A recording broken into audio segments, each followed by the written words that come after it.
चलिए साइंस में हम एक कदम और आगे बढ़ते हैं। हम केमिस्ट्री की लेक्चर सीरीज कर रहे हैं, एवरीडे साइंस के नज़रिए से हम इसे पढ़ रहे हैं। हमारा पिछला लेक्चर था that is separation of substances, और उस सेपरेशन ऑफ सब्सटेंसेस के तहत हमने ये समझा था कि water as a solvent work करता है। सॉल्ट और शुगर हमने उसमें मिक्स किया तो वो सॉल्यूट थे, और जो बन करके आया वो सोल्यूशन था। आज का चैप्टर हम चेंज अराउंड अस की ओर बढ़ रहे हैं, लेकिन पहले थोड़ी सी चर्चा। अगर सपोज कीजिए कि मैं पृथ्वी में जो लिक्विड हैं उनकी सॉल्वेंट होने वाली क्वालिटी को ख़त्म कर दूं, तो क्या आप एक भी मिनट जीवन जी पाएंगे? क्या ये हो पाएगा? नहीं। आपके शरीर में जितना भी पानी है, हर सेल के अंदर 70% पानी है, और हर सेल अपनी वर्किंग के दौरान जो भी वेस्ट क्रिएट करता है, अगर वो पानी में डिज़ोल्व ना हो तो आपकी बॉडी से सारा वेस्ट ड्रेन आउट कैसे होगा? और अगर आपकी बॉडी से वेस्ट ड्रेन आउट नहीं होगा, आप सर्वाइव कैसे करेंगे? अभी तो किडनीज़ ही का फेलियर होता है तो एवरी सेकेंड डे या थर्ड डे डायलिसिस कराने की वजह से हम थोड़े ही समय में ख़त्म हो जाते हैं। लेकिन डायलिसिस भी तो उस सॉल्यूशन का होता है जिसमें चीज़ें घुल करके बाहर आ रही हैं। लेकिन अगर चीज़ें घुलाने की शक्ति ही ईश्वर ख़त्म कर दे तो सोचिए, जीवन मुमकिन है? एक भी जीवन ना हो पाएगा अगर ये डिज़ोल्व कराने वाली टेंडेंसी लिक्विड से मैं ख़त्म कर दूं। जैसे अगर ये टेंडेंसी ख़त्म कर दें तो अब आप पौधों को खाद दे के बताइए। पौधों का कोई मुंह तो है नहीं, होंठ तो है नहीं जिसे खोल करके आप उनकी खाद उनके मुंह में डाल दें। ये तो जल की शक्ति है कि वो खाद को अपने साथ मिक्स करता है और फिर पौधे के अलग अलग हिस्से तक उसे ले जाता है, न्यूट्रिशन प्रोवाइड करता है। अगर ये शक्ति ना हो तो कोई वनस्पति ना हो, अगर वनस्पति ना हो तो हर्बीवोरस ना हो, हर्बीवोरस नहीं होंगे तो कार्निवोरस भी कहाँ से आएंगे? आप मुझे बताइए, जीवन संभव होगा? अगर मैं इस टेंडेंसी को ही ख़त्म कर दूं तो जीवन संभव होगा? जीवन संभव नहीं होगा, ये पॉसिबल ही नहीं है। ओके, तो इसी तरह से विज्ञान को आप जीवन से, आध्यात्म से जोड़ करके पढ़िए। आपका मूल उद्देश्य तो यही है कि स्वयं को पहचानना है। स्वयं को पहचानेंगे, संस्कृति को, समाज को पहचानेंगे, तभी तो आप निर्माणकारी बनेंगे, द कंस्ट्रक्टिव पर्सन, रचनाकार बनेंगे, द क्रिएटिव पर्सन। अगर आपके विचारों में विज्ञान के तर्क होंगे तो आप कितने सटीक होंगे, आप सत्य के कितने निकट होंगे। सत्य के निकट जाने के लिए विज्ञान का प्रयोग जरूर हो सकता है, लेकिन विज्ञान का उपयोग करके विकसित हमें अध्यात्म ही को करना है। इन दोनों को अलग डील नहीं करना चाहिए। हमें अध्यात्म और विज्ञान को अलग नहीं रखना चाहिए। आध्यात्म यदि स्वयं को प्राप्त करने की एक प्रक्रिया है तो वो वैज्ञानिक सत्यों से परे नहीं हो सकती। ओके, और एक सत्य जो आज आपने बताया बड़ा ज़बरदस्त था। चलिए अब हम आगे बढ़ते हैं। The chapter name is changes around us. देखिए, प्रतिपल हमारे अराउंड बहुत से चेंजेस हो रहे हैं, बहुत से चेंजेस हो रहे हैं, और आपका भी तो मन करता होगा कि कुछ चेंजेस हम भी करें। सोचिए, आपके पास मैं एक ऐसी शक्ति दे दूं कि आप जादू से कुछ भी बदल सकते हैं, तो आप कितना ही कुछ बदलना चाहेंगे। आप चाहेंगे कि आपका पलंग कमरे की खिड़की से निकल के हवाओं में उड़ता हो। आप चाहेंगे कि रात को जब लाइट ऑफ हो तो चांद सितारे आपके कमरे में आ जाएं। इंसान करता ही है। गाड़ियों की रूफ आज ऐसी तैयार कराई जा रही है, इवन कई ब्रांड्स, बड़े महंगे ब्रांड्स, उन्होंने ऐसी बनानी भी शुरू कर दी। घरों के अंदर भी आप ऐसा पैटर्न बनाते हैं सीलिंग पे कि लाइट बंद करते ही चांद सितारे दिखने लगते हैं। प्रॉब्लम यही है कि मिट्टी चढ़ने के बाद वो थोड़े समय बाद इरिटेट ज़्यादा करते हैं। प्रकृति कितनी अच्छी है, देखिए।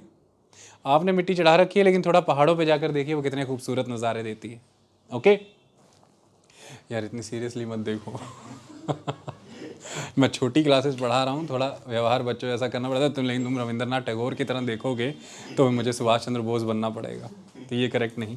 तो मुद्दा ये है कि आप चाहें अगर बदल पाएँ अपने आसपास को तो बहुत बदलना चाहेंगे, बहुत से चेंजेस लाना चाहेंगे। लेकिन आपको पता है कि आपको इसके लिए किसी जादू की, किसी शक्ति की ज़रूरत नहीं। आप वैसे भी बहुत कुछ बदल रहे हैं अपने आसपास, चीज़ें बदल रहे हैं। क्या आप नहीं बदलते गर्मियों के दिनों में गर्म हवा को ठंडी हवा से विद एयर कंडीशनर? कोई जादू थोड़ी ना चाहिए इसके लिए। विज्ञान का प्रयोग करते हैं आप। कैसे बदलते हैं आप चीज़ों को, सोच करके देखिए। क्या आप नहीं बदलते? खड़ी हुई चीज़ों को चलाने लग जाते हैं, वो चलने लग जाती हैं। आपने बदल ही तो दिया। क्या आप नहीं बदलते हैं? छोटे से पौधे को खास तरह से केमिकल फर्टिलाइज़र डाल करके आप कितना बड़ा कर लेते हैं। आप बदल ही तो रहे। तो आप अगर नोटिस करें, आपके आसपास आपके किए बिना भी कई परिवर्तन हो रहे हैं, कई चेंजेस हो रहे हैं। एक छोटा सा बीज आप लगाते हैं, जर्मिनेट होकर के एक पौधे से वृक्ष बन जाता है, होता है ना। आप पत्तियों को पेड़ों से गिरते देखते हैं, रंग बदलते हैं, सूख जाते हैं, फिर मिट्टी बन जाती हैं, होता है ना, फूल आते हैं फिर मुरझा जाते हैं, ख़त्म हो जाते हैं, उनके पहले कलियां आती हैं, है कि नहीं? गाने भी सुने होंगे आपने। तो मुद्दे ही कहानी ये है कि कितने परिवर्तन तो आपके आसपास हो रहे हैं और बहुत से परिवर्तन आप भी कर रहे हैं, चेंजेस। हमें इन चेंजेस को समझना बहुत ज़रूरी है। हम इन्हें कैसे समझ सकते हैं? अगर अंडरस्टैंड करना हो तो सहज कैसे बना सकते हैं? हमें इनकी ग्रुपिंग करनी होगी। याद करिए केमिस्ट्री के ये सभी चैप्टर किस ओर लेकर के जा रहे हैं। हमने पहले मटेरियल सॉर्ट आउट किया ग्रुप्स में, फिर हमने सब्सटेंसेस सेपरेट किए, जीवन का आधार वही तो था, और फिर हम आगे बढ़े हैं, हम चेंजेस को भी ग्रुप करने जा रहे हैं। तो चलिए हम चेंजेस को कुछ इस तरह से समझते हैं कि कुछ चेंजेस ऐसे हैं जो रिवर्सिबल होते हैं और कुछ चेंजेस ऐसे हैं जो इरिवर्सिबल होते हैं, जिन्हें रिवर्स नहीं किया जा सकता। आइए वन बाय वन समझते हैं। मैं बुक ही के एग्जांपल दूं तो वो ज़्यादा अच्छा है। बुक बहुत गुणी लोगों ने बनाई है। सिर्फ अपने आप को अलग सिद्ध करने के लिए यह भी ठीक नहीं कि आप किताब के बाहर के एग्जाम्पल ढूंढ करके लाएं कि आप किताब जैसे ना साउंड हो और बच्चे कहीं आपसे पहले किताब पढ़ करके ना समझ लें और आपकी वैधानिकता ही खत्म हो जाए, आपकी एग्जिस्टेंस ही खत्म हो जाए। शिक्षक को इतनी संकीर्ण सोच से मुक्त होना चाहिए। बच्चे यदि स्वयं पढ़ करके सीख रहे हैं तो ये तो समाज के लिए अच्छा है। जिन्हें अब नहीं समझ आ रहा है, शिक्षक उनके लिए उपलब्ध रहने चाहिए। तो उदाहरण वही लिए जाएंगे जो पुस्तक में है। ठीक है, हमें संकीर्णताओं से बचना है, नैरोनेस से बचना है। तो पहला उदाहरण है गुब्बारा। आप गुब्बारे में हवा भरी भरी कभी आपने? शुक्र है, ये तो किया आपने। तो हम गुब्बारे में हवा भरे, अब मैं थोड़ी देर करूँगा उसको। हमने गुब्बारे में हवा भरी, गुब्बारा फूल गया। जब हवा निकाल दी तो क्या गुब्बारा वापस अपनी शेप में आ जाएगा? जब आपने गुब्बारे में हवा भरी तो बदला क्या? साइज और शेप दोनों बदले। जब आपने निकाल दी वापस अपनी शेप में आ गया। आपने कागज़ का एक हवाई जहाज बनाया, अक्सर बनाते थे बचपन में। कौन कौन है जिसने नहीं बनाया? कौन सा ऐसा धुरंधर है जो कहता था सीधा चार्टर खरीदूंगा बड़ा होके? सभी बनाते थे। तो आप कागज़ से हवाई जहाज बनाते थे, दोबारा से जब आप उस हवाई जहाज को खोल देते थे बोर होने के बाद, पेज फिर से आ जाता था ना, हाथ से प्लेन कर लेते थे ना। आपने अक्सर देखा होगा, अपने रसोइयों में जाएं, आप खुद भी करते भी होंगे।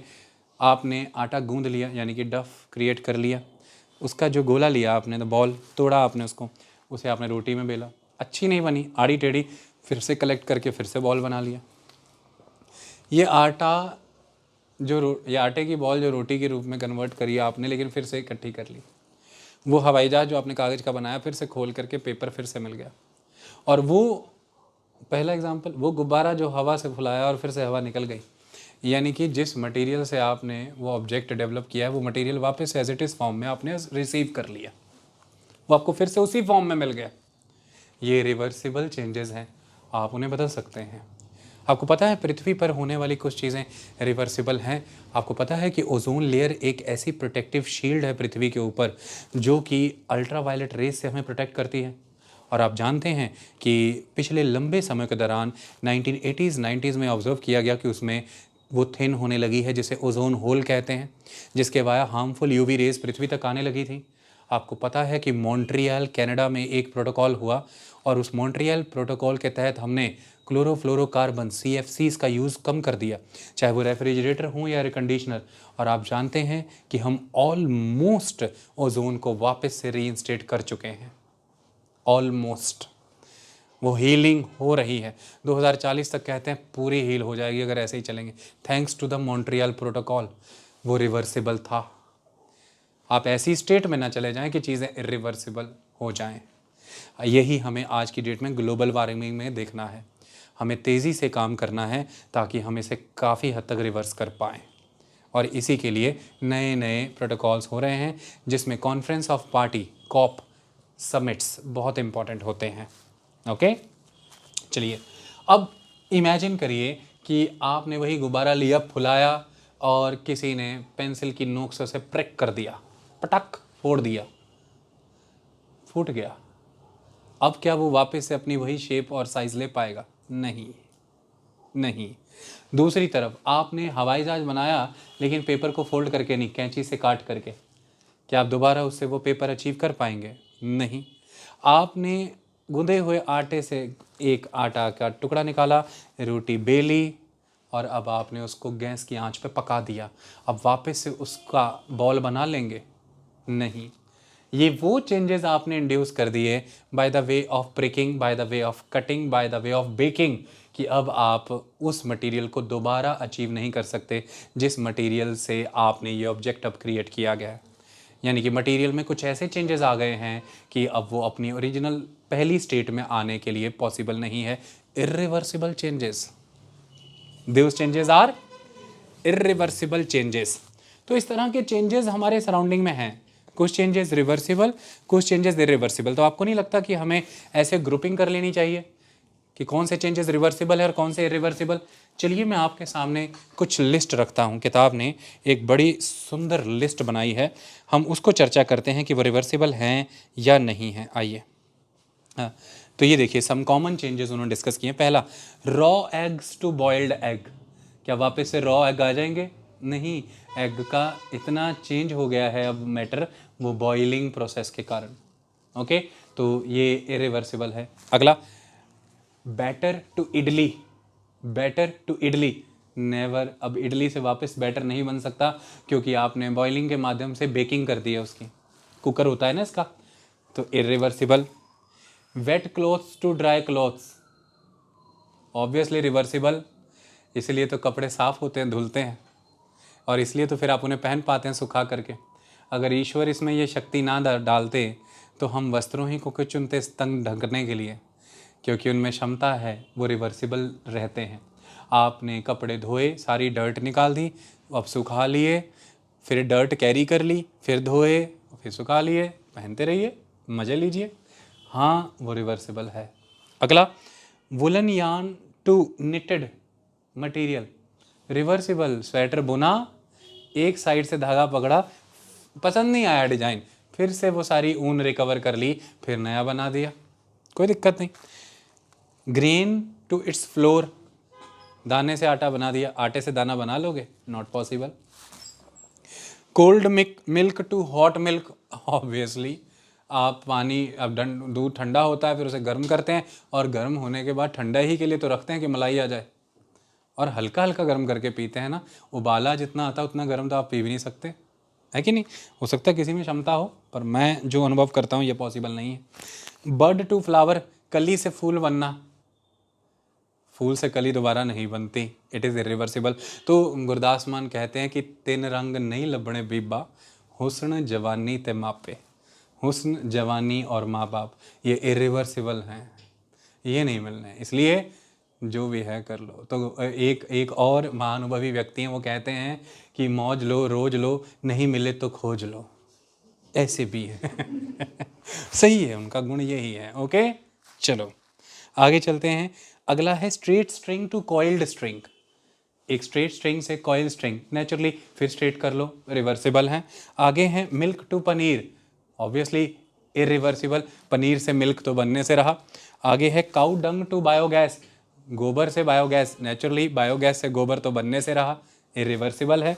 आगे है stretched rubber band to its normal size, rubber band खींचा हुआ था, नॉर्मल साइज में आ गया, फिर खींच लो, इसी मैनर में। तो रोज आप समझ नहीं पा रहे हैं आपको क्या बताया जा रहा है, कि हमें जो चीज़ें प्रतिदिन उसी फॉर्म में उपयोग करनी है अगेन एंड अगेन, वो इस तरह के मटेरियल से बनाई जाती हैं जो रिवर्सिबल हो। नोटिस करिए, आपके बालों को टाई करने के लिए ऐसा मटेरियल भी बनाया जा सकता था कि आयरन का एक रिंग बना दिया जाए, लेकिन उसकी एक फिक्स शेप रहेगी, लेकिन हर रोज आपको खींचना है और फिर वापस वो स्टेट में आ जाए, इसके लिए रबर को चुना गया, इसी के लिए रबर को चुना गया। और जब रबर नहीं थी तो इसके लिए चुना गया क्लॉथ को, कपड़े को। तो पहले क्लॉथ से टाई किया जाता था, पहले आई बात समझ में? क्यों? उसे आप खोल सकते हैं, फिर से वो वैसे ही स्ट्रिप बन जाएगा। रबर बैंड जब नहीं थी तब ये रिवाज था, पुरानी फिल्मों में देखिए, पैरेलल पैंटें पहनी होती हैं हीरोइनों ने, यहाँ पर शर्ट होती है और पीछे वो रिबन बांधा होता है। ओके, चलिए, ice cream to molten ice cream 100% reversible है। आपकी आइसक्रीम पिघल गई है, प्लेट में बिखर गई है, फिर से उसे फ्रिज में रखिए, वैसे ही जम जाएगी। और नहीं तो कुप्पियाँ होंगी आपके पास, उसमें डाल दीजिए तो एक शेप भी ले जाएगी फालूदा की। तो जब आइसक्रीम मोल्टन स्टेट में आ जाती है, आप रीगेन कर सकते हैं उसको। ओके, चलें आगे। तो ये वो सारी प्रक्रिया जिसके वाया हम चीज़ें रिवर्सिबल पाते हैं और इरिवर्सिबल पाते हैं। तो क्या आप इन सबको कामों को बांट सकते हैं कि कौन से रिवर्सिबल थे कौन से इरिवर्सिबल? 100%। तो हमने परिवर्तनों को, चेंजेस को रिवर्सिबल और इरिवर्सिबल में डाल लिया। जो बदले जा सकते, जो वापिस उसी स्टेट में लाए जा सकते हैं, जो नहीं ला जा सकते। अगला सवाल, कुड देयर, ये क्या लिख दिया? देयर बी, तो 2 बार लिख दिया। Could there be other ways, could there be other ways to bring a change? अभी तक हमने जो वेज देखे चेंज लाने के, उन वेज में हमने क्या नोटिस किया कि हमने पेपर को फोल्ड किया, फिर पेपर को काटा, हमने एयर ब्लो की बैलून में और फिर हमने उसे प्रिक कर दिया, हमने जो आटा है उसे पहले नॉर्मल स्टेट में ही रखा था, फिर हमने उसे बेक कर दिया। ये तो ठीक है, लेकिन चेंजेस लाने के क्या और तरीके हैं? बिल्कुल तरीका है। चलिए, आपने कई बार एग्रीकल्चरल इम्प्लीमेंट्स देखे होंगे, जैसे उदाहरण के तौर पर आपने हो देखा होगा, हो, आपने कस्सी देखी होगी, फावड़ा देखा होगा, ये सारी चीज़ें देखी होंगी आपने। उसमें क्या होता है, आप एक चीज़ नोटिस करिए कि जो आगे की प्लेट है वो तो लोहे की है, डंडा जो है वो लकड़ी का है। हालांकि अगर हम मटेरियल्स की सॉर्टिंग ना करना जानते होते तो हम गलती करके डंडा भी लोहे का लगा लेते, फिर उठाता कैसे, और हाथ में शॉक कितना आता और आवाज़ें कितनी पैदा होती। तो इसलिए हम जानते हैं कि लकड़ी ज़्यादा सेफ़ है।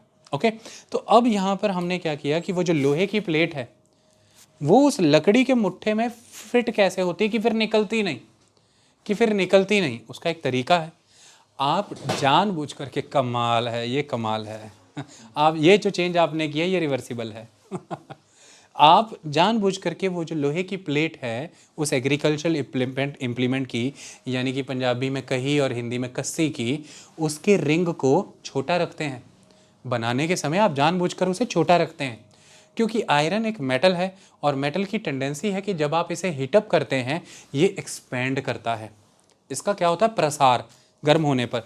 तो अब जब आपको मुट्ठे पर वो चढ़ाना है तो आप क्या करेंगे? रिंग तो छोटा है, आप उसे ताज़ा ताज़ा गर्म करेंगे। जैसे ही वो गर्म होगा रिंग थोड़ा फैलेगा, आप मुट्ठा डाल देंगे उसमें, यानी कि वो जो हैंडल है उसका, उसमें डाल देंगे और ठंडा होने के लिए छोड़ दीजिए। और अगर बड़ी तीव्रता से चाहिए तो ठंडा पानी डाल दीजिए। जैसे ही उसका टेम्परेचर डाउन होगा वो कॉन्ट्रैक्ट हो जाएगा, और जैसे ही कॉन्ट्रैक्ट हो जाएगा लकड़ी से पूरी पकड़ कर लेगा, पूरी पकड़। इसके बाद ये होगा कि लगातार इस्तेमाल करने के कारण आपकी जो लकड़ी है आगे का हिस्सा, उसकी जो छिलते हैं, लेयर्स हैं, वो उतर गई हैं, तो लकड़ी ही बड़ी पतली हो गई है। फिर आप उसमें थोड़ी छोटी छोटी गुल्लियाँ डालते हैं या कीले लगाते हैं और बहुत कुछ करते हैं। तो ये सारी प्रक्रियाएं फिर आप अपनाते हैं, या फिर नया मुट्ठा लाते हैं। और नया मुट्ठा लाने से आप पता क्यों बचते हैं? कि नया मुट्ठा थोड़े बड़े साइज़ का मिलेगा, रिंग छोटा है लोहे का, तो उसके लिए आपको फिर जाना पड़ेगा दुकान पर, आयरन स्मिथ के पास। वो थोड़ा सा गर्म करके उसे खोल करके मुट्ठा डाल के देगा, वो पक्का काम हो जाएगा, बट टाइम लगता है। इसके लिए जुगाड़ क्या है? नई लकड़ियाँ डालते रहो, उसमें कीले लगाते रहो हर तरफ से, बट उसमें एक प्ले आ जाती है और उसकी वही प्ले काम की एफिशिएंसी को बहुत घटा देती है। खड्डे भी कम हो पाते हैं, चोट भी हाथ को ज़्यादा आती है, क्योंकि प्ले करेक्ट नहीं है, वो आपकी फोर्स को रिड्यूस करती है। ओके, तो इस तरह से ये इम्प्लीमेंट्स हम इस तकनीक से ले पाए कि हमने टेम्परेचर को यूज़ किया। यहाँ पर हमने हीटिंग, हमारी जो हीटिंग टेंडेंसी है, एनर्जी, हीट एनर्जी, उसको यूज़ किया, क्योंकि मेटल गर्म होने पर एक्सपैंड होता है। यही प्रक्रिया पहले अपनाई जाती थी। कैसे? आप अगर बुलक कार्ट देखें या बग्गियाँ देखें लकड़े की, तो उसका व्हील जो है, पहिया जो है, उसमें स्पोक्स वुडन होते हैं, और उसका ये सारा का सारा जो व्हील है ये भी वुडन होता है। लेकिन वुडन चीज़ सड़क पर चलेगी तो वो तो फ्रिक्शन हो करके, घिस घिस करके उसकी तो छिलते लेयर उतर जाएंगी, वो तो ख़त्म हो जाएगा। तो इसको बचाने के लिए क्या करते हैं कि वो जो पहिए का टॉप रहता है उस पर रिम चढ़ाया जाता है मेटल का, मोस्टली वो आयरन का होता है। तो इस रिम को भी छोटा बनाया जाता है। जैसे ही आपको इस को चढ़ाना है, आप इसे थोड़ा गर्म करते हैं, जैसे ही गर्म होता है ये एक्सपैंड होता है, आप फटाफट उस पर चढ़ाते हैं, फिर ठंडा पानी डाल देते हैं, वो ठंडा होते ही पूरा कॉन्ट्रैक्ट होके चक्के के साथ पकड़ कर लेता है। ज़बरदस्त पकड़। आई बात समझ में? तो इस प्रोसेस से आपने ये गर्म करने की तकनीक के माध्यम से आपने लोहे में ये चेंजेस इंड्यूस किए कि वो एक्सपेंशन होता है गर्म होके, और वो कॉन्ट्रैक्शन होता है उसके ठंडा होकर के। एक्सपेंशन और कॉन्ट्रैक्शन। ओके, तो मतलब लोहे में जो भी चेंजेस आप लेकर के आ रहे हैं वो रिवर्सिबल होते हैं। मेटल की ये खासियत रहती है, आपने गोल्ड से ऑर्नामेंट बनाए, अब आपको अपने ऑर्नामेंट का डिज़ाइन चेंज करना है, ज्वेलर के पास जाइए, वो एक बीकर में उसी समय में आपका गोल्ड डालेगा, ऑर्नामेंट डालेगा, और इधर से गैस चलाएगा, फटाफट एकदम से टेम्परेचर मिलेगा, वो आयरन वो आपका गोल्ड धीरे धीरे मॉल्टन स्टेट में